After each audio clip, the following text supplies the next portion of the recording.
Hello everyone, welcome to the channel Social Science with Dipankar.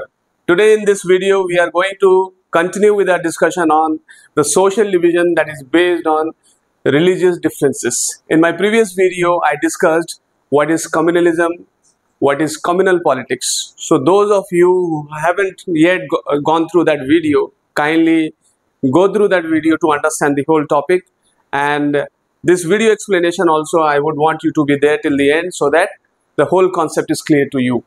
Okay, so before we move ahead with the explanation in this video, let us just revise the main points. Okay, so what is communal politics? Communal politics is the use of religion in such a way when the followers of one particular religion are pitted against the other, and when the beliefs of one particular religion are presented as superior to those of other, and when the state power is used to establish the domination of one religious community over the rest. तो communal politics basically क्या होती है? Communal politics जो है जब किसी एक religion के लोगों को दूसरे रिलीजन के अगेंस्ट लड़ाया जाता है, जब एक रिलीजन के बिलीफ सिस्टम को दूसरे रिलीजन के बिलीफ सिस्टम से बेटर बताया जाता है, सुपीरियर बताया जाता है, और तीसरे जो है हम देखते हैं जब गवर्नमेंट पावर इन्वॉल्व होती है, गवर्नमेंट इन्वॉल्व हो जाती है किसी एक रिलीजियस कम्युनिटी की डोमिनेंस को स्टैब्लिश करने के लिए ओवर द अदर्स. ठीक है, तो इसे कम्युनल पॉलिटिक्स कही जाएगी, और हम इसमें फर्दर डिस्कस करेंगे कि how communalism can take various forms in politics. तो कम्युनलिज्म किस तरीके से वेरियस फॉर्म्स ले सकती है पॉलिटिक्स में, उसको हम डिस्कस करेंगे. बड़े ध्यान से सुनना, वीडियो को लास्ट तक देखना बच्चों, ताकि एक एक पॉइंट आपको क्लियर हो जाए. ठीक है, सबसे पहले शुरुआत होती है, it starts from your family. Okay, तो एवरीडे बिलीफ सिस्टम जो रूटीनली इन्वॉल्व होती है हमारे डेली लाइफ में, जो भी हमारे बिलीफ सिस्टम, और बेसिकली जैसे हम बोलते हैं कि family is the first school, right, where from a child learn values, और what kind of person a person would be will depend on the kind of people he's surrounded by, or will depend on the kind of family he has got, or will depend on the kind of values or the way his nurturing has been done. तो इस तरीके से सबसे पहले जो शुरुआत कहाँ से होती है? एवरीडे बिलीफ से, which involve religious prejudices. जब हमारे olders and elders they teach us, right, to hate others. I'm not saying that every family it happens. Sometimes it happens in such a way that we even fail to notice it. What we are doing, actually we are doing religious prejudices. So these are happening in our daily life, in our daily belief system in such a way as if we take them as if they are happening naturally, and we don't see anything wrong in that. हम उसमें कोई गलत भी नहीं देखते, हम ये मानने लगते हैं कि ये तो नॉर्मल सी बात है, इसमें कोई प्रॉब्लम वाली बात ही नहीं है. तो जो हमारी एवरीडे बिलीफ्स है, जो हमारी सोच है, वो बनती है किस तरह की फैमिली से हम आते हैं, किस तरह की हम सराउंडिंग से आते हैं, किस तरह के नर्चरिंग हमारी हुई है, किस तरह से हमारी पालन पोषण हुई है, और किस तरह की वैल्यू सिस्टम में हम पले बड़े हैं. ठीक है, यहाँ से शुरुआत होती है. तो जिसमें कई बार ऐसा होता है कि जो रिलीजियस प्रिजुडिसेस हमें सिखाई जाती है और स्टीरियोटाइपिंग सिखाई जाती है, किसी पर्टिकुलर रिलीजन को लेकर एक फिक्स इमेज हमारे मन में भरा जाता है. और रिलीजियस प्रिजुडिसेस मीन्स जिसमें हम बायस होते हैं किसी पर्टिकुलर रिलीजियस कम्युनिटी के अगेंस्ट. ठीक है, हम जो है थोड़ा सा हमारा व्यू जो है वो उनके अगेंस्ट हो जाता है, हम उसके अगेंस्ट जो है पक्षपातपूर्ण रवैया जो है अपनाने लगते हैं.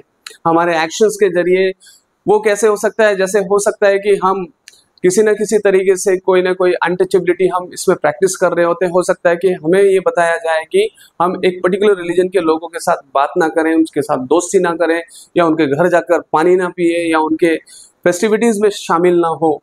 तो यही चीज़ें जो है डायरेक्टली और इनडायरेक्टली हमारे एल्डर्स ओल्डर्स, हम ये नहीं कहते सभी ऐसे ही सिखाते हैं करके, लेकिन कहीं ना कहीं इन चीज़ों को सिखाया जाता है.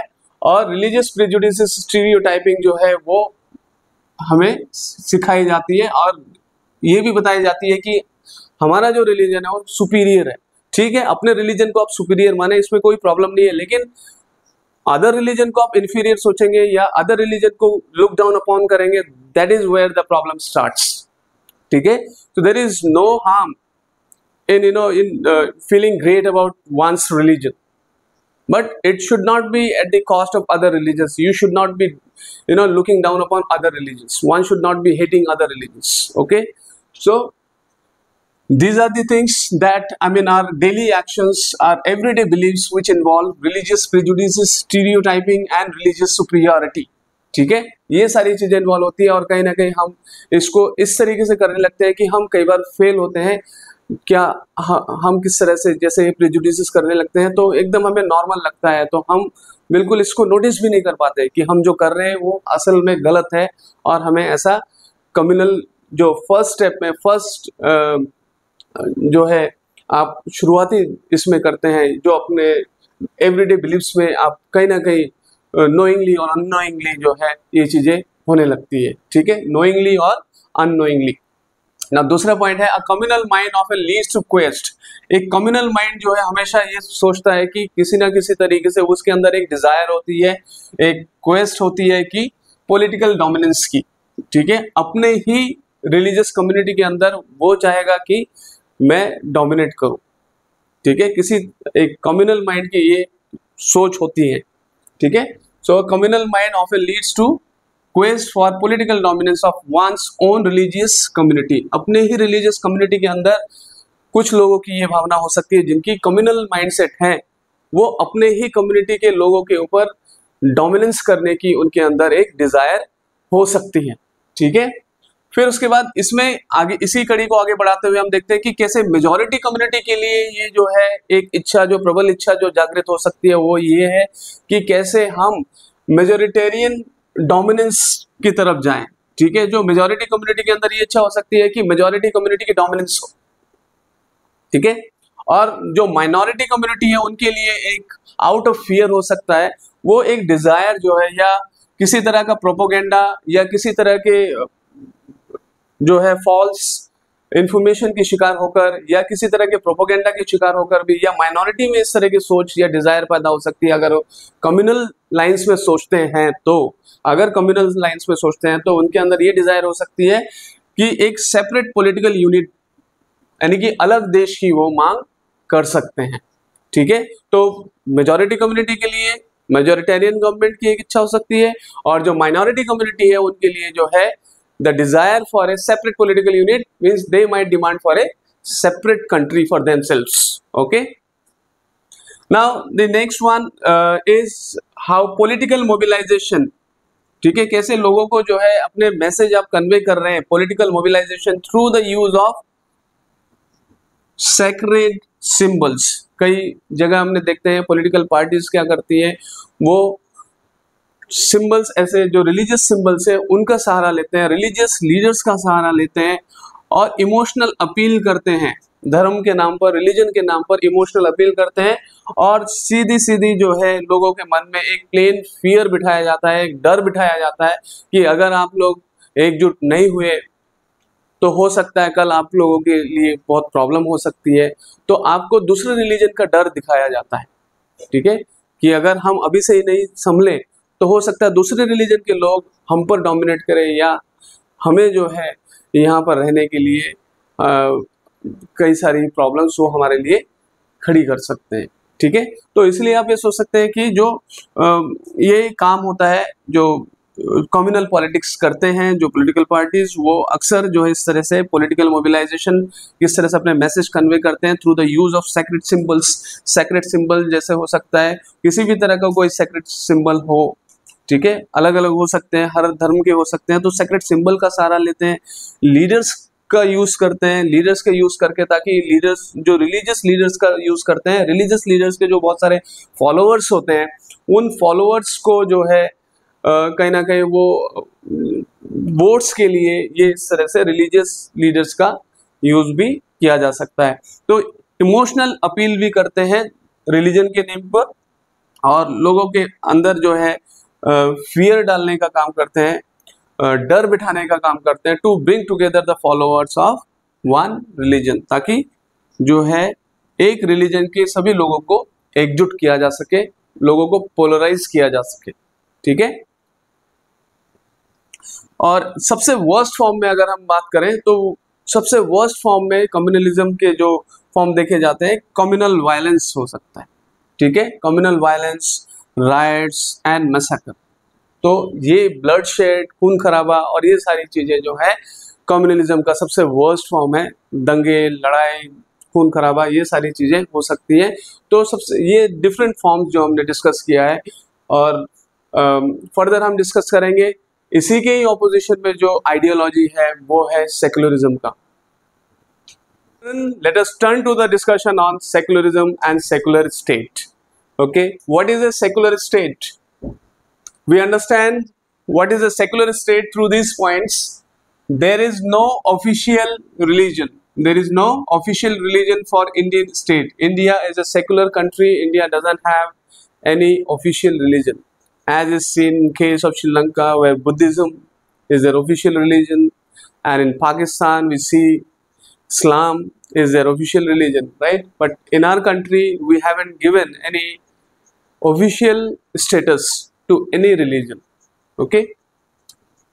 The constitution of our country provides all individuals and communities freedom to profess, practice and propagate.